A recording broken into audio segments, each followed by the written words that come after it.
I'm Dan Kurtz-Phelan, and this is the Foreign Affairs Interview. Even if America can intervene in these countries at relative low cost and do things like take presidents away, illegally, by the way, the sense is that the future for Latin America is not limited to the United States. That if you want technology, if you want trade, if you want foreign investment, the North Atlantic, the United States and Europe, will not suffice. That era of Asian states believing that the way to succeed is to become carbon copies of Western societies is dying.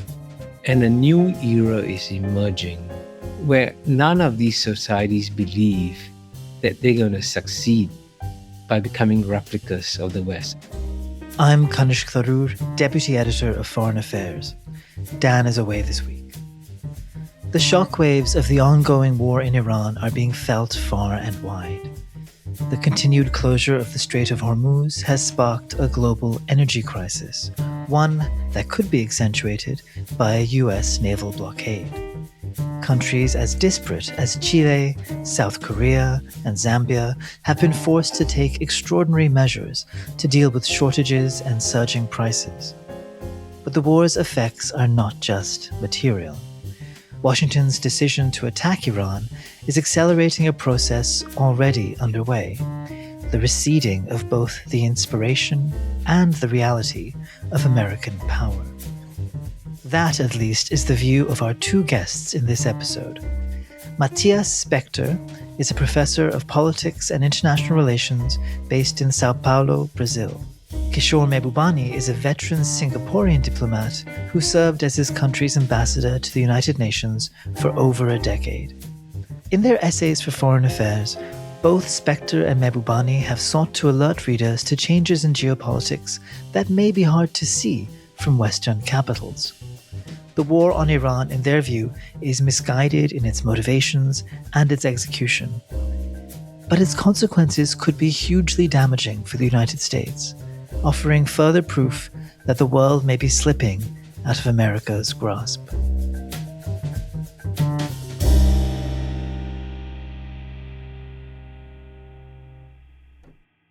Matias, thank you so much for joining us. It's my pleasure. Ahead of this conversation, I had the pleasure of rereading your excellent recent essays for Foreign Affairs. And that's a pleasure that I would also invite our listeners to share. There are really few scholars thinking more critically about the current moment in the international system, about questions of power and order, and about the fate of those middle to lower income countries home to the vast majority of people in the world, what we often call the global South. But before we go wide, I'd like to go a little narrow first and ask you about Latin America and the current war in Iran. The impacts of this war have been really global. We're seeing rising inflation in Brazil, for instance, protests in Chile over transportation costs, and fears about food supply chains because of fertilizer shortages. How would you assess the war's impact so far on Latin American countries? So at the surface level, the effects are primarily economic rather than political or military. The war is transmitting trouble to Latin America, if you want, through three main channels: rising energy prices, inflation pressures, and financial volatility. Governments across the region are now being forced to make a choice, very difficult trade-offs, whether to absorb these effects through subsidies and then risk fiscal instability, or to pass the cost on to their publics and then face political backlash. What's striking, of course, is that this is very uneven in the region. The region has some major oil exporters like Brazil or Colombia who are seeing short-term fiscal gains, but there are many energy importers who are in much deeper trouble. Politically, there is a widening divide across the region between those countries that are siding with the United States, and in particular the Trump administration. So a lot of the Central American countries, Argentina under Javier Milei, potentially Chile under a new right-wing government, and those countries in the region that are far more critical of the United States in general, and Trump in particular. But what I would say is that the more interesting story coming from Latin America is not so much the policy response to the war, it's how the war is being interpreted. And for many actors in Latin America, and I would claim for many actors across the global south, the war is being read less as an isolated conflict and more as evidence of how power is now operating in the international system.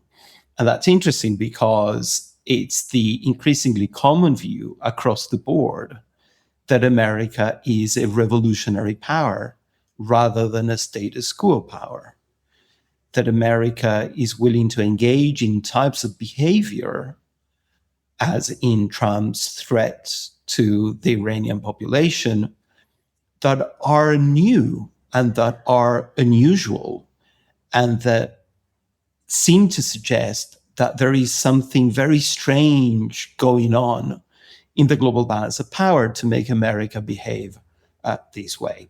And that, I think, is the big takeaway from the Iran war in this region, as of now, at least. Latin America shadows the war in Iran, at least in one respect, in that it seems that the Trump administration went into Iran with the sense that it could repeat the outcome it secured in Venezuela, that is, removing the top leaders of the regime and striking a deal with its remnants. We're a few months removed from that US intervention in Venezuela, though, in all honesty, to me, it feels like it was quite a long time ago at this point. But how have Latin American governments absorbed what happened in Caracas? I think it's fair to say that most countries across the region were taken aback by the swiftness of the intervention, but they were not necessarily surprised by the act of intervention. Caracas had, for 25 years, defied US authority in the hemisphere. It had been a recalcitrant state for a long time. As a regime, it had been weakening for a long time, partly due to their own economic mismanagement, partly to do with the price of oil and the sanctions regime that had been imposed on Caracas. Caracas had been very isolated from Latin America. In the early days of Chavismo, Caracas secured the support of the Mexicans, of the Argentines, of the Colombians, of the Brazilians, and that was nowhere to be seen. China itself had pulled out and had now for 3 or 4 years left Caracas to its own devices. So if anybody in the White House thought that Venezuela and Iran were good analogies, they were misinterpreting what the balance of power looked like. The Venezuelan regime is far, far weaker than the Iranian regime. It had been holding things in a way that was far more desperate than it's ever been the case for the Iranians. And the proof of that is that we've seen that once Maduro was taken out, the entirety of the regime very quickly adapted to this new world and has been complying with the Trump administration really very closely. But was this a surprise? I don't think we could claim that. You wrote in a piece that was published a year ago in Foreign Affairs that the more aggressively Trump attempts to reassert US hegemony in the Western Hemisphere, the more likely it is that regional governments will redouble their efforts to develop alternative sources of support and investment. A year from then, is that indeed what has happened? Absolutely. A lot of people see the US intervention in Venezuela as one of the many signs that we're back in an age of spheres of influence. And following that logic, the argument is now that America has reasserted its economic and military power in the Western Hemisphere, it's clear to all the players around who's top dog in that region. I believe that that interpretation is fundamentally flawed and misunderstands the power realities on the ground. For many, many years now, for almost 20 years now, China has been gaining ground across Latin America. China is now trade partner number one for many Latin American countries, in particular in South America. But it's not just trade. Chinese foreign direct investment is growing at a level that has no par in the region, and investment in critical infrastructure is prevalent across the board, from ports to energy generation and energy distribution, 5G technologies, so on and so forth. Of course, America could tolerate that for a long time because China was providing the capital that America was no longer willing or able to provide to Latin America. So in that sense, for many years, there was this tacit equilibrium in which the United States actually welcomed the rise of China in Latin America. The United States invited China to capitalize the Inter-American Development Bank, for example, in the early 2000s. And then around the time of the first Trump administration in 2016, the United States began to worry and began to try and tell Latin Americans that they should watch out and that they should begin to sever ties with China. What's happened in practice is that some countries in Central America that are deeply dependent on the United States, not only economically, but also politically. So, for example, the Bukele administration in El Salvador, of course, took these words as marching orders and reorganized their foreign policies, moving away from China, siding with the United States. But for the majority of regional countries, what we've seen is the opposite. Not in the sense that they're doubling down on China, but that they're looking for ways to reduce the risk of overdependence on the United States. There is a very widespread perception now that America doesn't have a clear-cut strategy for the region. In many instances, the United States ignores Latin America rather than tries to control it too tightly. Given the difficulty the administration has to appoint ambassadors, many embassies across the region have no US ambassador. And to all practical effect, in many of these capital cities, the Chinese embassy does a far better job in terms of engaging the local government, getting to know governors and mayors, helping provide solutions to these countries, as it happened during COVID, when China launched this very ambitious and very welcomed vaccine diplomacy across the region. So even if America can intervene in these countries at relative low cost and do things like take presidents away, illegally, by the way, the sense is that the future for Latin America is not limited to the United States. That if you want technology, if you want trade, if you want foreign investment, the North Atlantic, the United States and Europe, will not suffice. And all you need to do is look. The Gulf states are everywhere in Latin America now, investing big time. China too. And it's not just China. If you look at Japan, it's really quite remarkable. I'll give you just one instance of this. Brazil now trades more with Vietnam than it does with Peru, which is a contiguous neighbor. This is a new geoeconomic and geotechnological reality for Latin America. And US intervention is very unlikely to change that, because the fact of the matter is that the US doesn't have the discipline of a clear-cut strategy to engage the region, and many wonder whether it has the resources to play that role in the region. And what might be true for Latin America could also be true for the world, maybe. You wrote what I think is a prescient piece for the magazine titled The Rise of the Non-Aligned. That was published just before Trump returned to the White House in January 2025. And in that piece, you explored what was already becoming apparent then, that the foreign policy of the second Trump administration would not be isolationist or restrained or seeking necessarily to extract the United States from the world, but rather that it would want to extract more from the world for the United States. And you observed that this would not be as easy as many people in Washington hoped. You wrote, Trump's bid to reassert American hegemony will run into a world that is far less pliant than he imagines it to be. On the one hand, we have the example of Venezuela, but now we have Iran. So where do you think that assessment or that prediction of yours has brought us?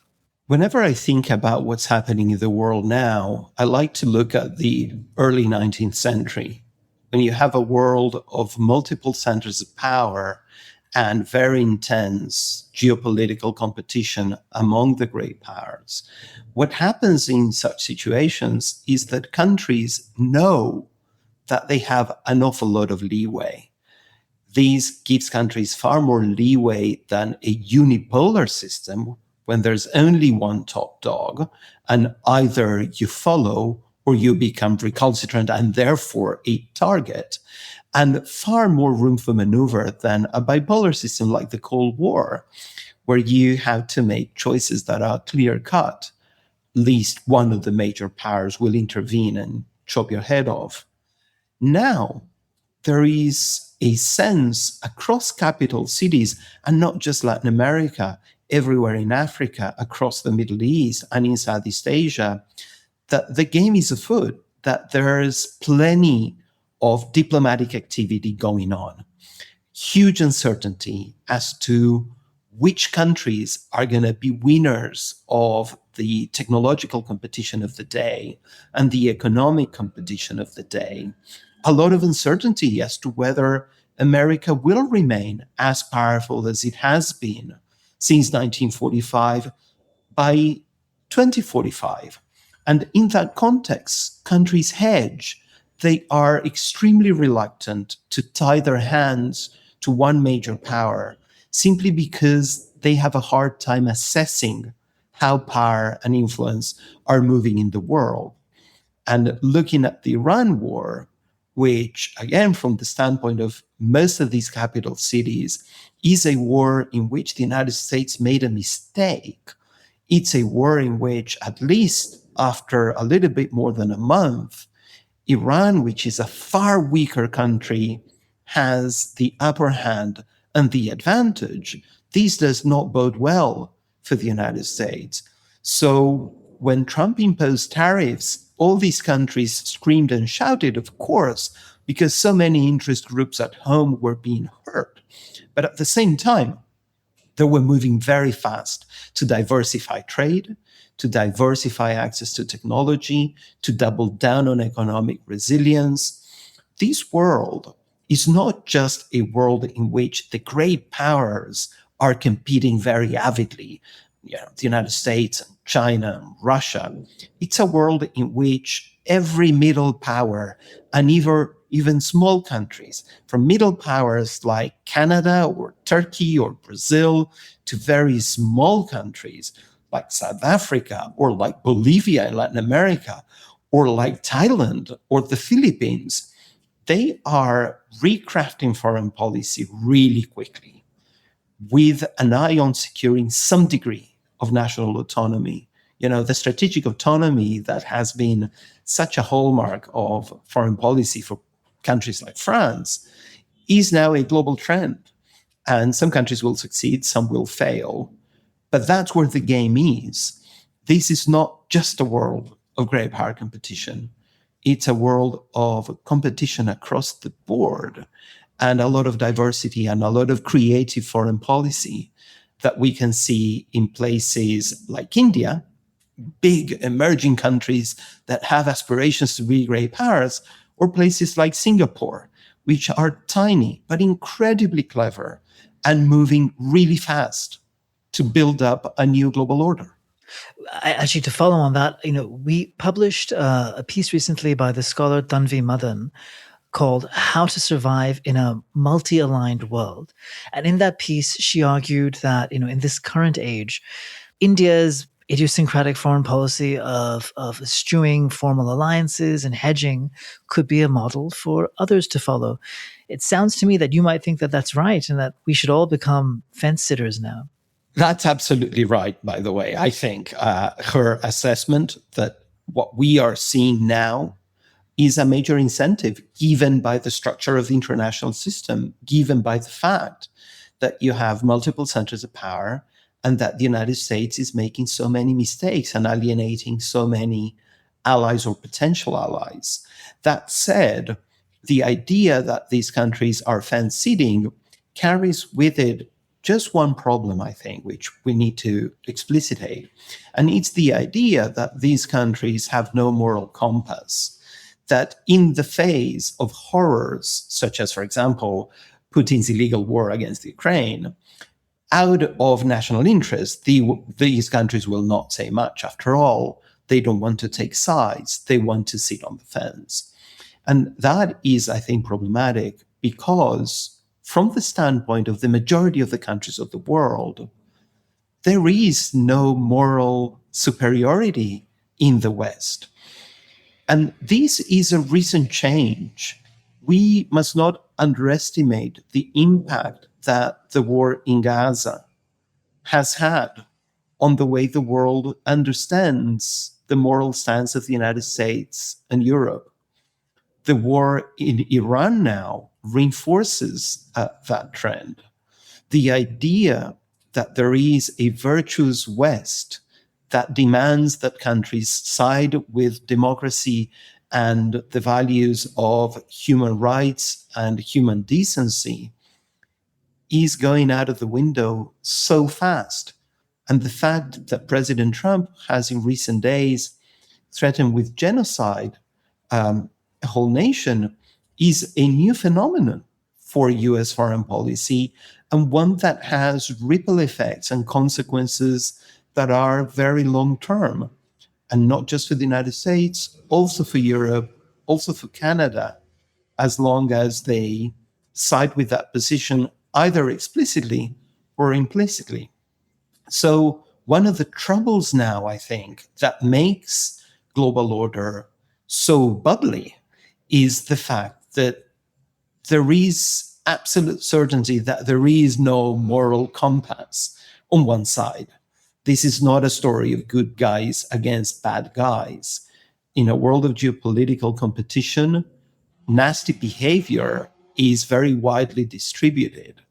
And it's very hard for countries to protect against that unless they double down on some form of national autonomy and trying to do business with as many centers of power as possible, given the inherent uncertainty of the world to come. I want to return to questions of morality and principles in a moment, but just to linger on you raised the Russian war on Ukraine as an interesting inflection point. And, sitting here in New York, I was struck to see the ways in which discussion of the global South, I'm using that term in scare quotes, I suppose, as a kind of new political reality seemed to crop up after the Russian invasion of Ukraine.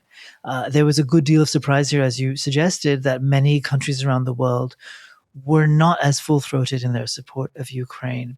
What did you make of that moment? And what did you make of the sort of sudden interest in the West in thinking about the global South as an entity? When Russia attacked the Ukraine, in multilateral institutions, in particular the UN General Assembly, there was huge effort on the part of the Europeans and the United States to try and rally support for the condemnation of Russia.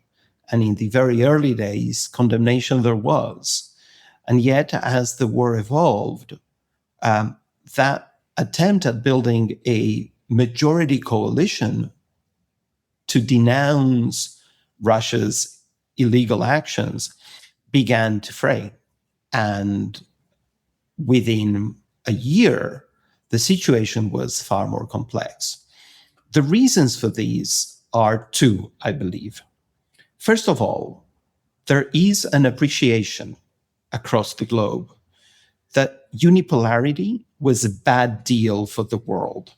And this needs to be stressed because your textbook assessment of the unipolar moment of the height of globalization is one in which the fortunes of the majority of the world improve. This is the era of enormous economic growth that did benefit the global South, and it helped lift millions and millions of people off the poverty line.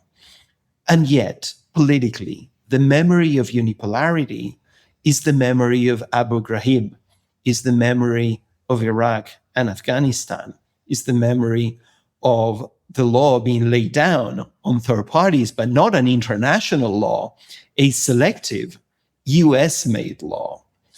In that context, the expansion of NATO towards the East was seen as America trying to exert hegemony in Eastern Europe. And for many countries and diplomatic corps around the globe, what Putin was doing in 2022 and is doing till now is trying to impose limits on power. And as we've learned time and again, unrestrained power becomes completely dangerous. And for many countries, to see that America cannot lay down the law wherever it wants is a plus, not a minus. So I think very cynically, and you may say hypocritically, many countries of the global south, quietly or explicitly, actually thought that Putin doing what it did was a way to stop the expansion of NATO eastwards in a way that now reflects a world where power is a little bit more in check. And that is an inherent good. So that's one side of the story. The other side of the story, of course, is the fact that Ukraine has had a very hard time showing the world, making the case for the world, that this is a neo-colonial war. For reasons that I have a hard time understanding, elites across the global south do not tend to see the Ukraine as yet another victim of neocolonialism, which you may say it's strange given that the definition of the global south is countries that have had at some point in recent history a first-hand experience of colonial imposition and colonial violence committed against them. Why that's the case, I don't really understand, but I think it's a reality on the ground that Ukraine has not commanded the support that many in Europe expected that it would. And the flip side of that then is also not seeing Russia as a kind of imperial aggressor. Absolutely. And I have, again, a very hard time understanding that. I think part of the story is, of course, that Russia, like China, by the way, and now Iran, are seen as counterweights to US hegemony after 30 years of unipolarity, which, as I said, for the majority of these countries is not a happy memory, is a memory of unilateral imposition and an awful lot of violence. Even if, as I said, economically, countries from across the global south benefited so much from the era of globalization that that period is a synonym of. In our pages, you often see debates about what kind of shape the world is now taking. You know, is it, if it's no longer unipolar, is it becoming bipolar, multipolar? Is it being carved into spheres of influence? How do you think these questions and their possible answers look when you're asking them and trying to answer them from outside of the West? So outside of the West, I think there is a frustration, which is that the terms of the debate are whether the world is unipolar, bipolar, or multipolar by counting the amount of great powers. So whether you think China is a great power now, whether you think Russia is a great power now. And what's frustrating about that way of approaching the issue of polarity is that if you're standing in capital cities from Jakarta to Manila to Pretoria to Mexico City, what you see is not only that there are new centers of power in the form of Russia and China and now Iran, but also that power has become far more diffuse. It's not just the power of states. Now, private companies, in particular big techs, are a source of major power and influence in their own right. And judging by the pace of the technological revolution, this is going to be all the more moving forward. Then on top of that, you now have the agency of many of these countries of the global south that simply cannot be ignored if you want to tackle certain things. There is no way you can deal with climate change without having the Indias, the Indonesias, and Brazils of the world on board, simply because they themselves can play havoc on any sort of deal to try and curb carbon emissions. From transnational crime to global pandemics, the notion that you can provide global order by a concert of powers that sits in a room, Yalta model or Vienna Conference model, is very implausible. So the dominant perception, I would claim, is that power has not only moved away from the United States, it's also moved away from states to the private sector, which of course can be regulated by the state, but can also influence the state and capture the state in many instances, in many political systems, and in democratic systems in particular. And then there's been the rise of public opinion and elites from outside the West, which creates a whole new reality that needs to be reckoned with. And that's what makes the world multipolar. Just as an aside, how does the non-West, for lack of a better term, in that sense exercise power and influence when you're talking about the rise of public opinion and certain elites? So there has been a third world / global south / post-colonial project in international relations, going all the way back to the 1940s and 1950s with decolonization. So if you look at voting patterns in the United Nations, for example, you will see that there's been a persistent coalition among non-Western states around key issues. I'm not suggesting that this is a perfect coalition, that it acts all the time together. There are many contradictions and tensions, of course, no doubts about that. But the idea that there is a challenge to the West, that there is an organized challenge to perceived imposition of international law, of selective international law, that there is a shared claim to cultural autonomy and expression, that there are demands for certain rights and laws, that has been a constant in international relations for the better part of the last 80 years. But in recent times, this has accelerated enormously. Let me give you two examples. One is the issue of genocide in Gaza. Who would have thought that the notion of genocide, that the systematic argument of genocidal intent would be organized and presented as a case, as a legal case against Israel only a few years ago? That would have been unthinkable. And yet, this is where we are now. Now, whether that is going to be of consequence to the world remains to be seen. But at least on the basis of what we are seeing now, Israel is at a level of isolation that is really quite remarkable. And irrespective of what one's position is vis-a-vis Israel or US support for Israel, the fact is that the international politics of the Middle East have evolved in a way that put Israel in a very challenging position moving forward to do with this. And I think it's very hard to imagine this picking up without the agency of global South states. I'll give you another example. The terms of the debate about reparations for slavery. Again, we may not see these take off, and we may not see reparations happen in any detectable way at a global level. But the fact that there is a movement of that kind is a new phenomenon.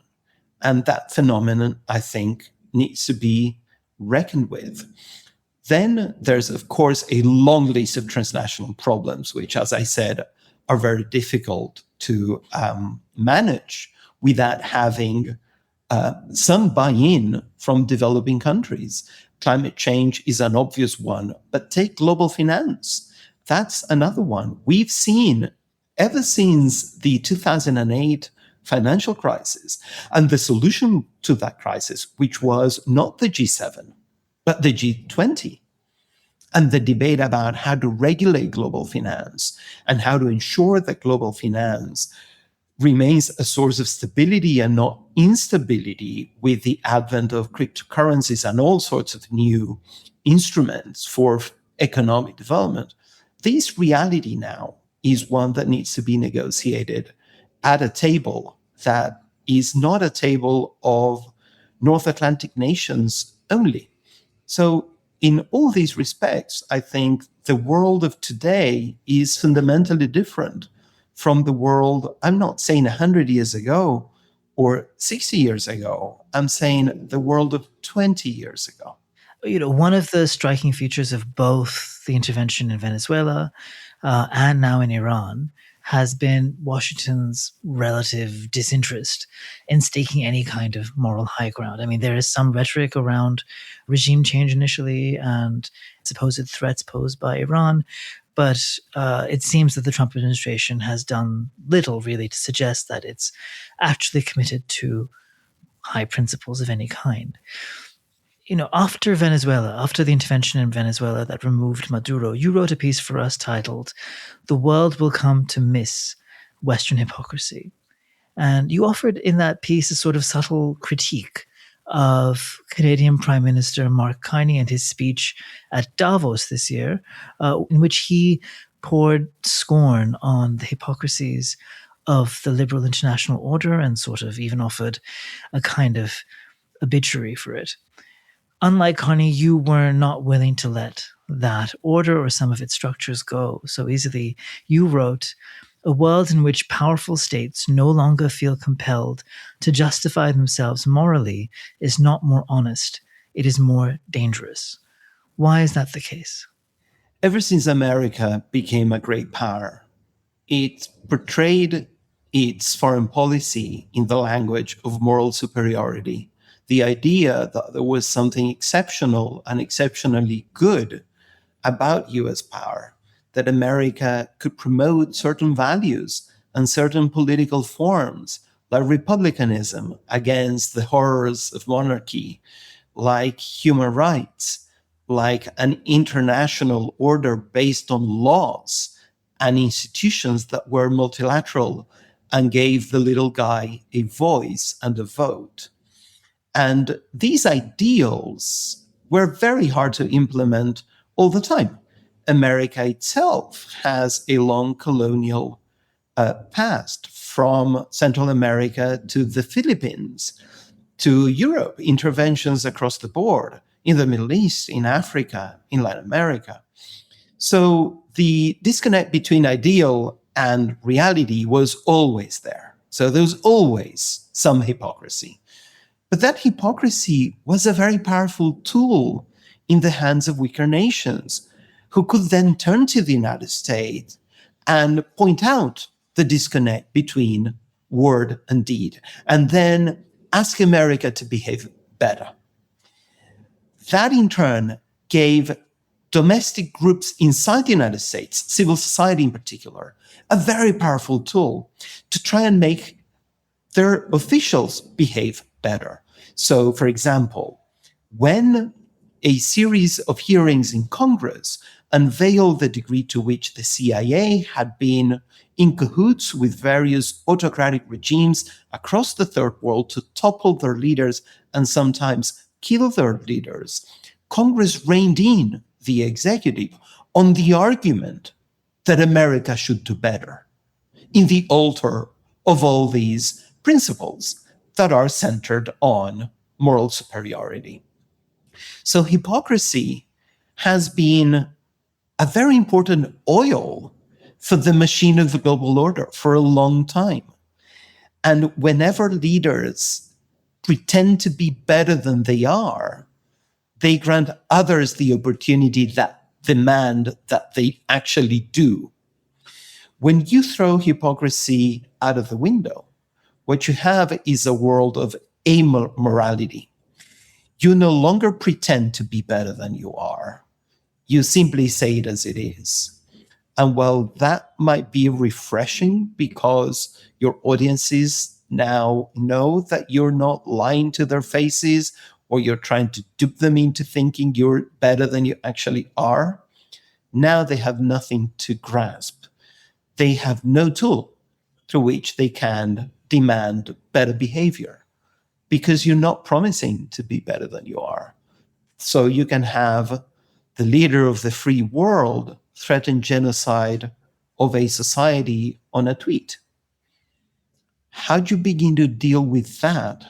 How do you try and manage power that way? So my argument in that piece was, we will miss that world. Hypocrisy in international politics is as important as hypocrisy in interpersonal relations.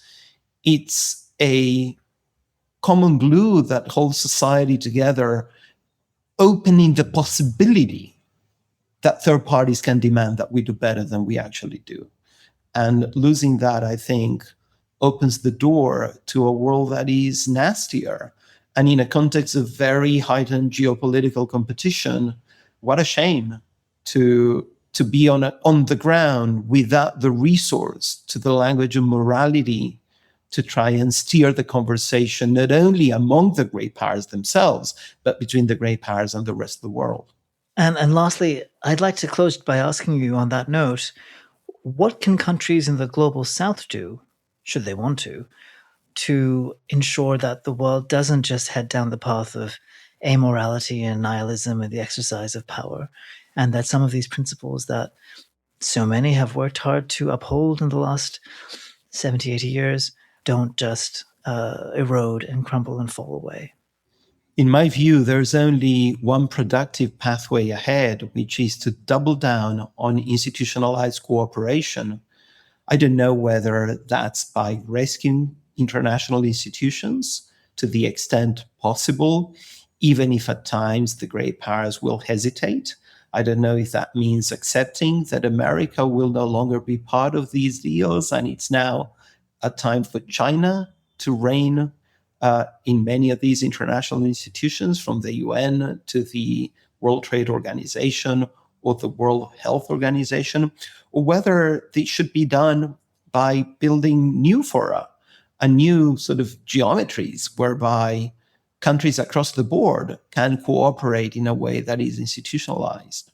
But unless we have some kind of cooperation that is centered on regulations, on institutions that protect the weak against the strong, but also protect the strong in their ability to provide public goods, we're in deep trouble. So what I would like the Global South to do is to engage very proactively in the recrafting, rebuilding, and the creation of new, if necessary, international institutions, and do as much as they can to ensure that the great powers of the day sit in those institutions and talk to one another. There's nothing more dangerous now, I think, than instances of world politics in which the major powers do not speak to one another. And we can see it already in the global non-proliferation regime.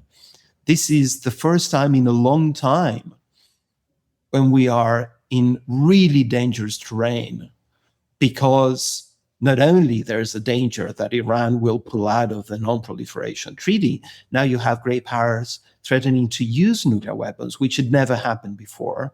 And for the first time, the major owners of arsenals have stopped sharing information, talking to one another about the prospects for nuclear war and nuclear proliferation. And that is really very dangerous. So anything and everything that will reverse that trend, I think, would be an invaluable contribution that the Global South can make. That was Matias Spektor speaking to us from Sao Paulo. After the break, we'll turn to Kishore Mahbubani in Singapore on how Asia is responding to the war.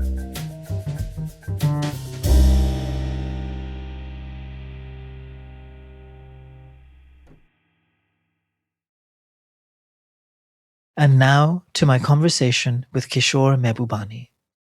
Kishore, welcome to the podcast. My pleasure. We've been learning from your work within and without the pages of Foreign Affairs for decades now. So it's wonderful to finally have you on the show.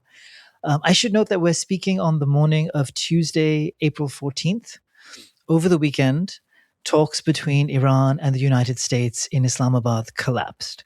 The US has now imposed a naval blockade on Iranian ports, and unsurprisingly, the price of oil has once again gone up.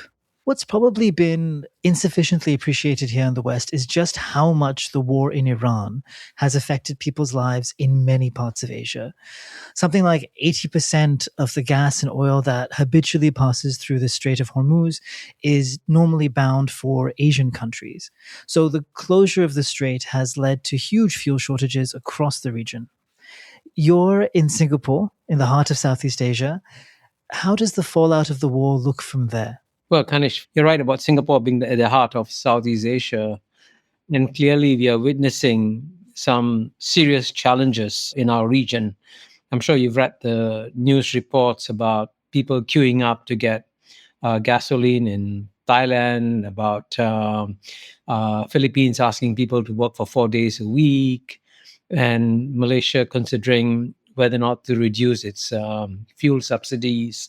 So it is having serious impact on the region, which is why most people in the region believe that this war was completely unnecessary.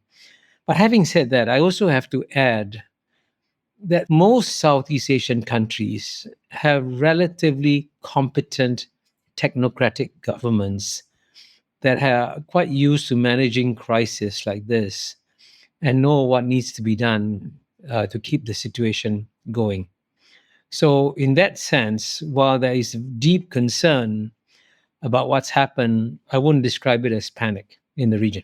When you look at the sort of alarm in cities like Dubai, Abu Dhabi, Doha, what does that look like from Singapore? In many respects, those sorts of cities, they imagine their futures and their prosperity much in the same way, with the inspiration of a place like Singapore, a city that would be open to business, would be open to the world, and would use its relative peace and stability as a way of generating growth for its residents. What does the sort of panic and alarm that has descended on those cities, how does that resonate in Singapore? Well, I think it has provided Singapore, and by the way, the rest of Southeast Asia, a very powerful lesson that if your countries want to grow and prosper, first you must get your geopolitics right. And this is where many in the rest of the world haven't understood that even though Southeast Asia is by far the most diverse region on planet Earth, okay? So out of 700 million people almost, you have 250 million Muslims, 150 million Christians, 150 million Buddhists, Mahayana Buddhists, Hinayana Buddhists, and you have Taoists, Confucianists, Hindus, and also lots of communists in Southeast Asia. Now, this diverse region of planet Earth has been described as British historians as the Balkans of Asia, correctly. And yet, by and large, this region has been remarkably peaceful since the last war in the region, the Sino-Vietnamese War of 1979. Now, that's a remarkably long period of peace that this region has had, almost 5 decades. And that peace is a result of geopolitical competence of the highest order. And ASEAN, every year when ASEAN meets, every year, it invites all the great powers to come, every one of them, rising, falling, United States, Russia, EU, Japan, India, Australia, South Korea, New Zealand, everybody. And so what we have done is created a political ecosystem in which everyone has a stake in keeping it the way that it has. And so this unusual geopolitical calm you see in Southeast Asia is a result of decades of effort, which I've actually documented in a book called The ASEAN Miracle. And what you're seeing in the Gulf, by contrast, is unfortunately a high degree of geopolitical naivete, which sort of believe that if you can trust one power, you're okay, you're being protected. And that's always a mistake. You must always, in geopolitics, hedge your bets and keep up the good ties with as many great powers as possible. That's the lesson of Southeast Asia. Well, both the Gulf and Southeast Asia, Singapore specifically, have prospered and grown tremendously in recent decades on the backs of what we call globalization and economic interdependence. We have become used to talking in recent years about weaponized interdependence and the dangers of becoming over reliant on particular suppliers for commodities and after this energy shock, I've seen, for instance, that Japan is considering greater use of nuclear energy, which is important because of its sort of tricky, fraught relationship with that source of energy. Indonesia is speeding up geothermal and solar energy projects. You've said that Southeast Asia has managed this shock fairly well, even though it has been fairly challenging for many people there. But do you see meaningful shifts ahead in this kind of diversification of sources of energy and other kinds of commodities? I think you use the right word, diversification, because some people like to say that what the world is witnessing is deglobalization. Now, that's rubbish. Now, it's true, as Mark Carney said in Davos, that there has been a rupture. But the big economic lesson of 2025 to the world is that there was rupture and there was resilience in the global system. Because you remember when President Trump launches Liberation Day tariffs in April 2025, all the experts, including IMF, including OECD, including the World Economic Forum, said, gosh, the global economy is going to shrink and global trade will diminish. Guess what? The opposite happened. And for us in Singapore, what was truly remarkable about 2025 is that Singapore is by far the most globalized country in the world. Our total trade is about 3.5 times the size of our GNP. And we were praying in 2025 for 2% economic growth because our per capita income is very high, right? $94,000. Although when I was born, it was $500. And at $94,000, growing at 2% is respectable. But in 2025, we grew at 5%. Now, when the most globalized country in the world grows at 5% in a difficult year, 2025, it shows that there is no deglobalization that is going on. People are rewiring, adapting, adjusting, looking for new sources, looking for new markets. And that process of rewiring is going on every day as you and I speak. And that's why, even though in the short term, people are worried about the impact of the Iran war on us, in the medium term and long term, the bullishness for this region is still carrying on. Has that process of rewiring, as you say, received further impetus from the sort of erratic tariff policy coming out of Washington and the United States now ambiguous commitment to its old upholding of free trade? Certainly, but at the same time, what's interesting is that the US trade with the world is also carrying on. And what makes it very difficult for people is that the United States imposes tariffs and the United States gives a lot of exemptions. But, in critical sectors like pharmaceuticals and so on and so forth, all kinds of exemptions are put in place. So, in many ways, the United States also, at the end of the day, understands that it needs the rest of the world for many critical things. And certainly, the United States also discovered in 2025 that it has a very critical dependence on China for some very essential materials which are not irreplaceable anytime in the near future. And so the United States also, for the first time possibly, maybe in 100 years, is realizing, hey, we can be held hostage too in this game of interdependence. Everyone thought only the United States was the only country which had the cards. So I'm hoping, therefore, that as a result, one, as they say, don't waste a crisis. I hope that some of the more thoughtful, sober minds in the United States would start to think long term and think strategically about whether or not it is in United States' interests to reduce its dependence on the rest of the world. And by the way, that results in a world that is much more closely wired to China. That's a natural consequence. Or is it better to have the rest of the world wired to the American economy?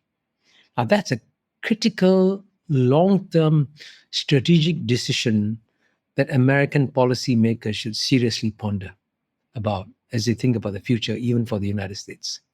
I want to ask about China, but let's stick for now to the war in Iran, and let's shift a little bit to the political fallout of the war. You know, across Southeast Asia, there's been a range of responses to the US-Israeli attack. Malaysia, for example, condemned the war. Indonesia was more careful in its wording, though it has now, I believe, some Indonesian officials have suggested that they might reconsider involvement in Trump's so-called Board of Peace. And other countries, including Singapore, have issued narrower statements of regret and concern. But behind such rhetoric, and you've sat in these chairs, how do you think the war and its conduct is sitting with leaders in capitals across the region? I think, frankly, globally, in all the private conversations that are taking place, and I again suspect this is true of Latin America and Africa also, the big question they're asking is, why was this war necessary in the first place? You know, this was truly, by any definition, a completely unnecessary war, because after the June bombings last year, the United States announced that Iran's nuclear capability had been destroyed, right? And what is absolutely unclear to anyone in the world is, what is the long-term strategy in this game? And I know that, I mean, if the New York Times report is right in saying that Bibi Netanyahu, when he went to the White House, convinced the White House that a simple decapitation would just solve the problem of Iran overnight.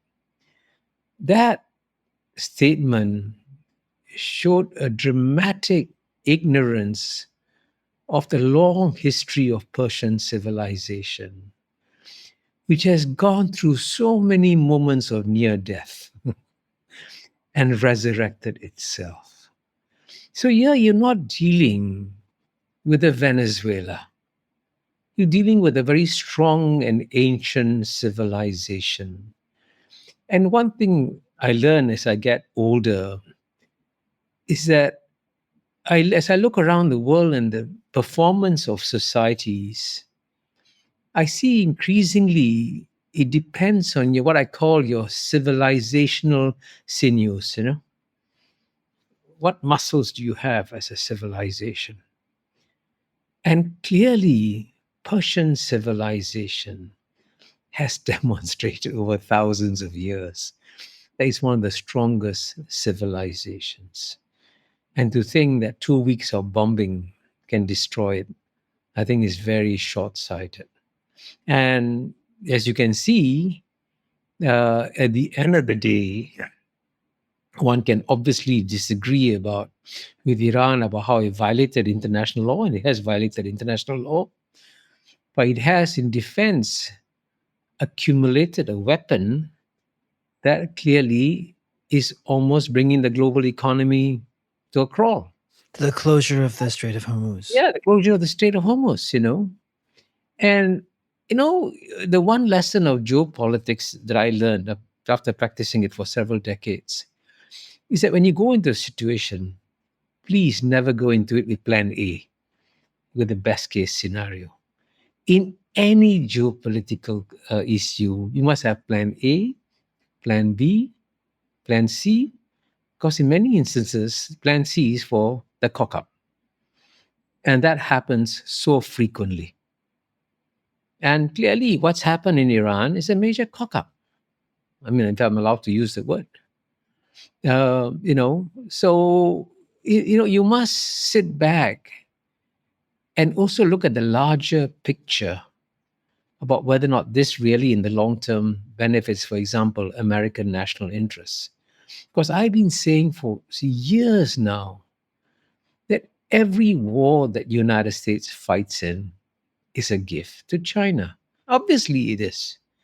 Because the Chinese know that every decade of peace that they buy, they become so much stronger at the end of each decade. So each war gives China a free decade. And that's a huge gift. You mentioned civilization, and you were involved, I believe, in 1993 in our pages in the debates around Samuel Huntington's Clash of Civilizations. And when you're watching this war against Iran unfold, and you see some of the rhetoric coming from certain officials in the White House, thinking of Pete Hegseth, the defense secretary in particular, and even from Trump and some of the curious iconography he has spread on social media, which seems to cast the war in a curiously religious and Christian nationalist dimension. How do you see civilization rearing its head here? Or maybe not civilization, but civilizational identity? So we are living in a very complex world today, which is very hard to capture in any kind of simple black and white scenarios. Because on the one hand, it's very clear that we are seeing the end of the era of Western domination of world history. And by the way, the West has done a remarkable job dominating the world for over 200 years now. But I always hasten to add that the end of Western domination of world history is not the end of the West. The West is still going to remain the single strongest civilization on planet Earth for a long time. But its capacity to dominate and drive world history has diminished significantly and will continue to diminish in the coming decades because other civilizations are emerging, and certainly the two obvious candidates are China and India. The return of China and India are the two biggest things that are going to change the code and chemistry of the world significantly. But at the same time, neither China nor India will emerge as anti-Western civilizations, because China knows that the reason why it is succeeding now is that it has injected critical elements of the DNA of Western civilization into its body politic. For example, mastery of science and technology. For example, free market economics in its private sector. So it has injected various elements of Western DNA into society. And of course, the thing that surprises me most, of course, given how the Chinese aesthetic is so different from the Western aesthetic, that the largest number of new Western classical orchestras are now emerging in China. That's what it is an example of fusion of civilizations. So in this complex world that is coming, and believe me, it is going to get more and more complex, the stronger civilizations will re-emerge and show their civilizational strengths in this coming century, which is why the 21st century is the best century to be living in. On the terms civilization, the ruling dispensations, both in India and China, like to cast their countries as not nation states, but civilization states. When In fact, one could argue that the country that the Communist Party in China presides over was created in 1949, and the country that the BJP government in India presides over was created in 1947. Why is it correct to accept that kind of framing of those countries as civilizations and not just nation states? I'm really glad that you chose as the title of my essay, The Dream Palace of the West.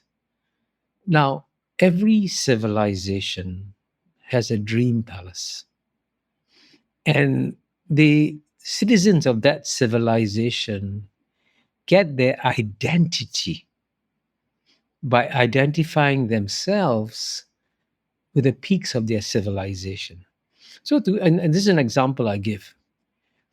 Do you think that when President Xi Jinping goes to bed at night in China, is his dream to revive communism and make Karl Marx the center of world history? Or is his dream to revive the great Chinese civilization and show the rest of the world, look at how glorious we were and how glorious we are today after a century of humiliation that we suffered? And similarly, interesting thing about Narendra Modi is that in contrast to all the previous Indian prime ministers, and for example, Prime Minister Manmohan Singh was a good friend of mine. I serve on his Global Advisory Council. He always wore a jacket and tie, always, at meetings. And Prime Minister Narendra Modi refuses to wear a jacket and tie.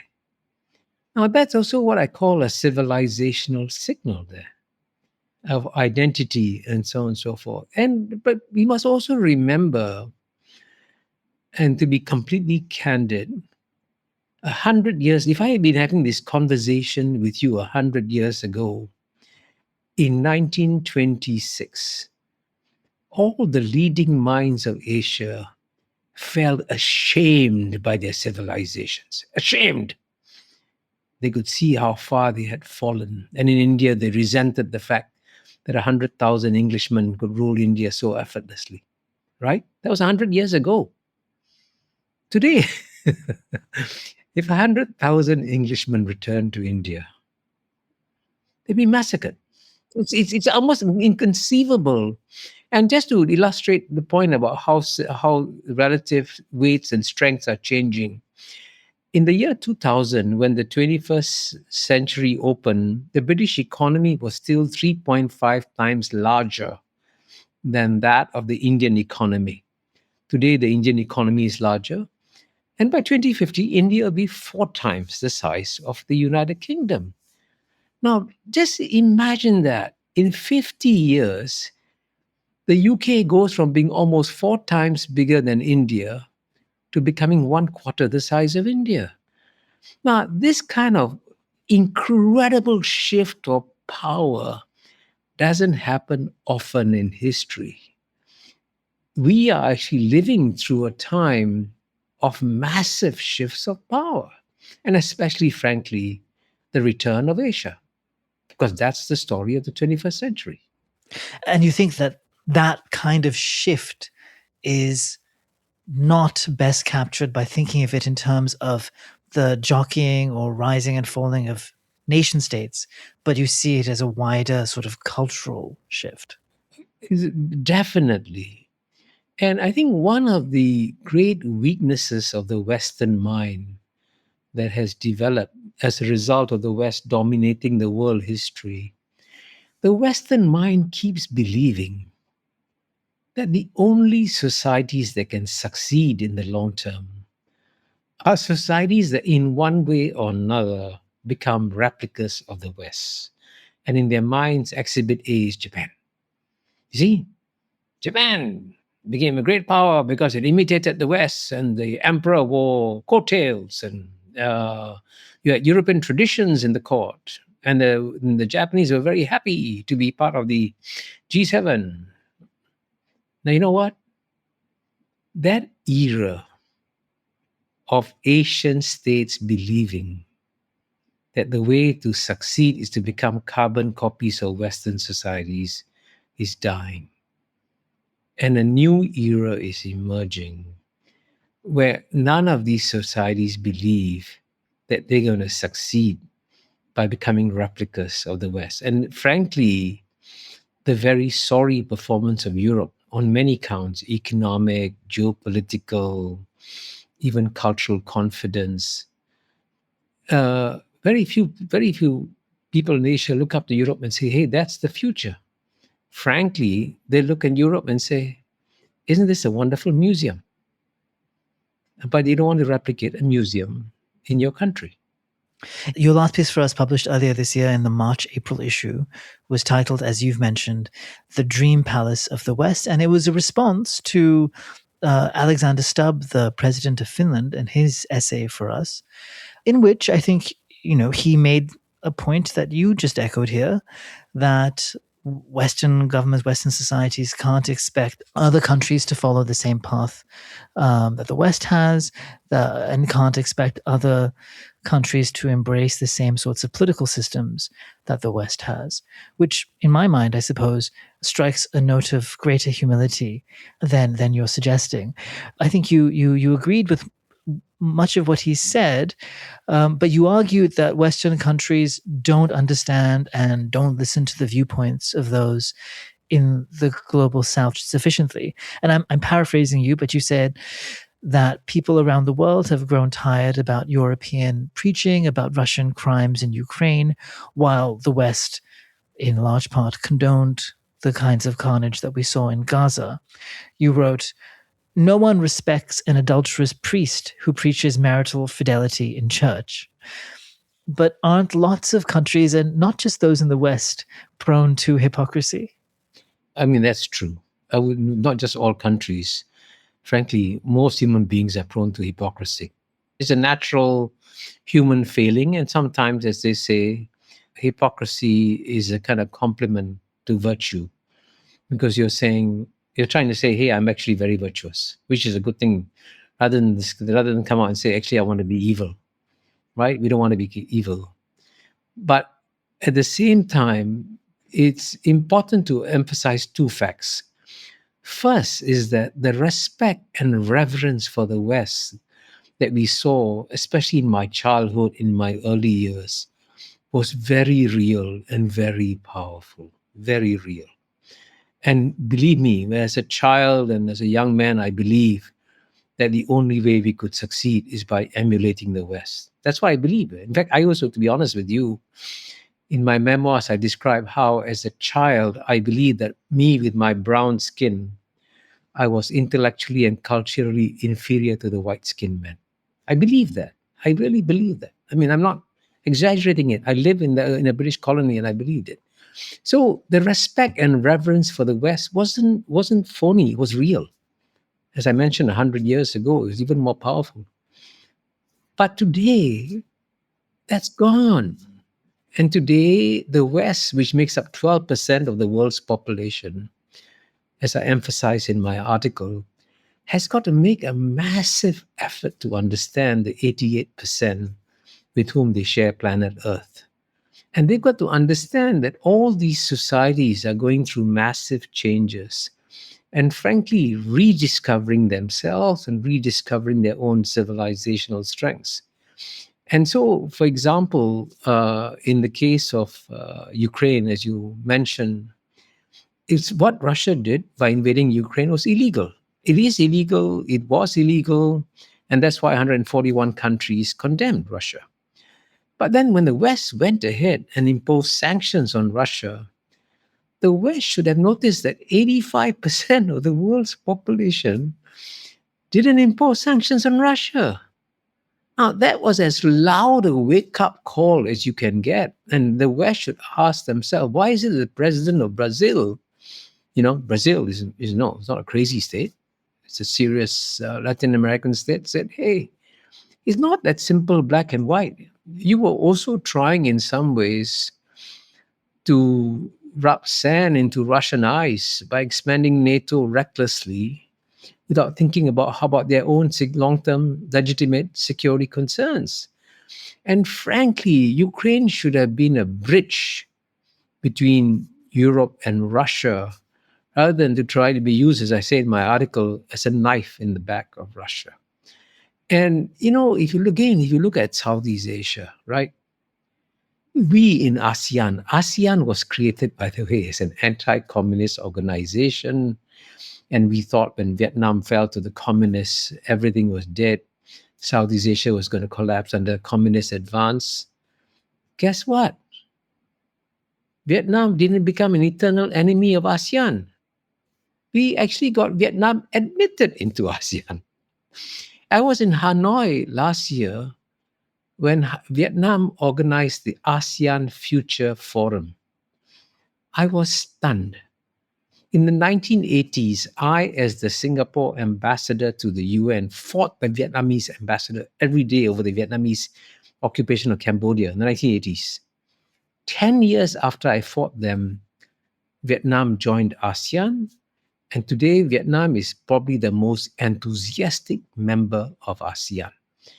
I give that as an example of how Europe should have tried to find a formula for integrating Russia into a different kind of European fabric, which doesn't insist you must become exactly like us. No, Vietnam is still, by the way, run by Communist Party, even though ASEAN was set up as an anti-communist organization. But we broaden our tent because the world is diverse and big. And I think one of the advantages that Asians have as they try to understand the world of tomorrow is that we in Asia are used to dealing with diversity. And we never expect, a Chinese would never expect an Indian to become a Chinese. And an Indian would never expect a Chinese to become Indian. We're different. We're very different, right? But there you can get along. And in Singapore, it's 75% Chinese. I belong to a minority within a minority, 10,000 Sindhis in Singapore. But as a minority, I can identify with the majority. So there are ways and means of getting along that the West hasn't learned because the West doesn't know what humility means. Let's talk about China briefly. You mentioned that you believe that China is a beneficiary of the ongoing war between the US and Iran.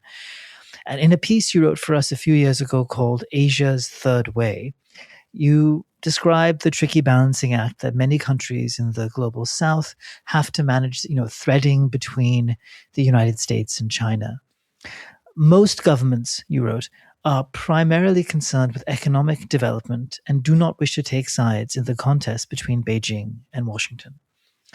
In the wake of the turbulence of the past few years and indeed of the shocks right now coming out of the Middle East, does that basic assessment remain the same? Or do some countries now feel more inclined or feel more pressure to choose one way or the other? I think the net effect of the Iran war, by the way, one lesson I learned because I'm very old, is that it always takes time to see the outcome. Frankly, if you had told me in 1985, when I was fighting Vietnam every day, that 10 years later Vietnam would join ASEAN, I would say impossible. But the impossible happened, okay? So in the same way, I think everybody understands today that China's rise is unstoppable. The Chinese have this capacity to not just think long-term, but act long-term. And I just give one statistic. In the year 2000, China's share of global manufacturing was 5%. 5% in 2000. Today is almost 30%. By 2030, it could hit 45%. Now, a country's share of global manufacturing does not grow from 5% of the world to 45% of the world in 30 years without the most rigorous, careful, thoughtful, long-term planning, and equally importantly, execution. Because you try plan A and you start, doesn't work. Sorry, we have to dump it. Go to plan B. Try something else. And the Chinese have done a brilliant job And today, frankly, the strongest economy in the world, not necessarily in size, but the strongest economy in the world in terms of being able to manufacture and deliver products in so many dimensions, which, by the way, benefit a lot of people. China makes it so cheap that in the most distant villages in Africa, you now have electricity and access to the world. Now, frankly, that's a gift from China to the world in many ways. So, I mean, it's true that the Chinese have trade surpluses that have to be dealt with, and the Chinese should be more sensitive to the impact of their exports to the rest of the world. The Chinese should open up their markets more. But I think they understand that. In fact, China is the only country, and I attended a fair a few months ago in Shanghai. China is the only country that organizes the China International Import Exposition, CIIE, not export, import, right? So the Chinese also have to understand that they have to be aware of the impact on the rest of the world, which is definitely growing. They have to become more sensitive and probably learn a few lessons from Europe's lack of sensitivity. How do you then understand the motivations in Beijing that underlie aggressive posturing and indeed even moves around territorial disputes, whether it's the Himalayas with India or in the South China Sea and other maritime disputes? What is animating that kind of friction? There has been a lot of assertive posturing by China, no question. China today, I give a very simple example. You and I began this conversation. There was a cat sitting next to me. I'd be feeling very relaxed and comfortable talking to you. I turn around half an hour later, the cat has become a tiger. I don't feel comfortable. China is a country that has gone from being a cat to a tiger. Now, please don't expect a tiger to behave like a cat. The second largest economy in the world, the second most powerful country in the world, surely is going to be assertive. This is what geopolitics has been like. But the question is, will they become aggressive? And this is where the Chinese have learned a lesson from their old wisdom that the stupidest way to win a war is to fight it. And the best way to win a war is to not fight it. So you mentioned South China Sea. China and the Philippines have had clashes. Guess what? The Chinese patrol boat attacked the Philippines boats with water. Okay? Hoses of water. I would love to go to Gaza and see in Gaza the Israeli troops attack Gaza with hoses of water. There's a big difference. Huge difference. The Chinese, by the way, have incredible firepower today. Please, whatever you do, don't underestimate the military capabilities of China. It's a very serious, very powerful country. But if we in the neighborhood of China can persuade China, you can grow big and strong. You should become big and strong. But please understand what our concerns are and learn how to work with us. And surprisingly, we do manage to get through to the Chinese. Do you think this war in Iran will affect in any way Chinese calculations about whether or not in some point in the future they launch a war to take Taiwan? I'm quite confident that the Chinese won't try to take Taiwan militarily, unless, of course, by the way, if a Taiwanese government declares independence tomorrow, China will attack Taiwan the day after tomorrow. That's 100% certainty. That's a given. But it's very clear, or the survey after survey shows that the people of Taiwan are sensible. They know that they don't want to go to war with China. And that's why they don't support independence, right? They may not necessarily support reunification, but they don't support independence either. So if you can preserve the status quo, there'll be no war.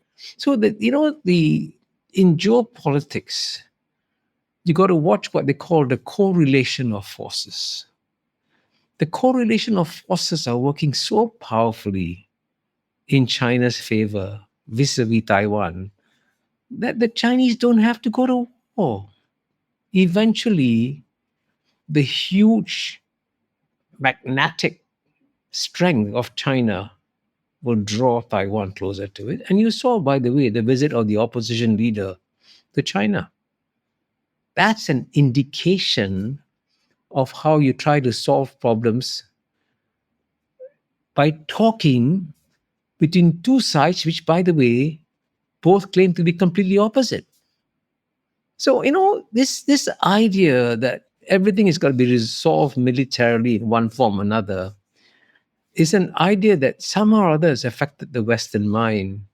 And as a result, you notice that the West, as Samuel Huntington says, has been grown to power more by the use of violence than anything else.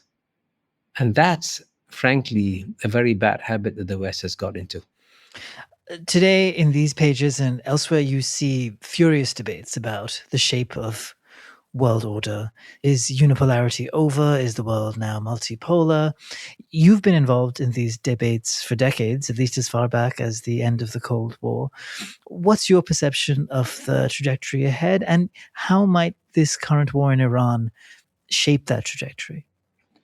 Well, I think the current war in Iran, again, with the qualification that it takes some time before you see how the dust settles and what is the outcome, is clearly, number one, as I said at the beginning, ending the era of Western domination of world history.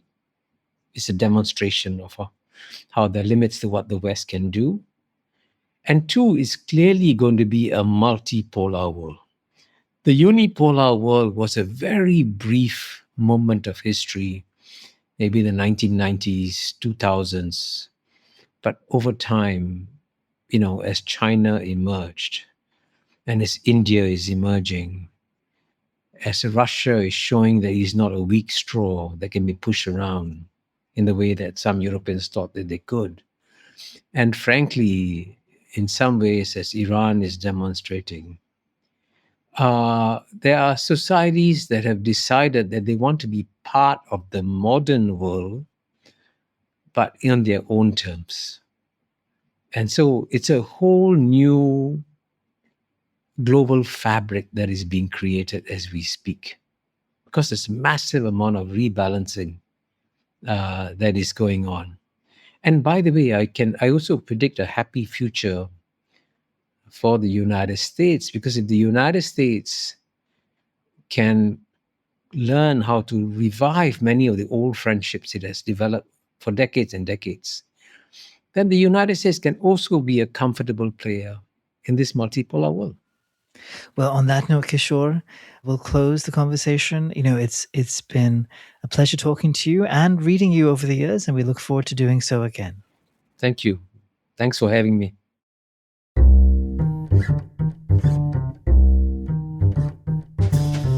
Thank you for listening. You can find the articles that we discussed on today's show at foreignaffairs.com. This episode of the Foreign Affairs Interview was produced by Mary-Kate Godfrey, Rachel Powell, and Kanish Tharoor. Our audio engineer is Todd Yeager. Original music is by Robin Hilton. Special thanks as well to Arena Hogan.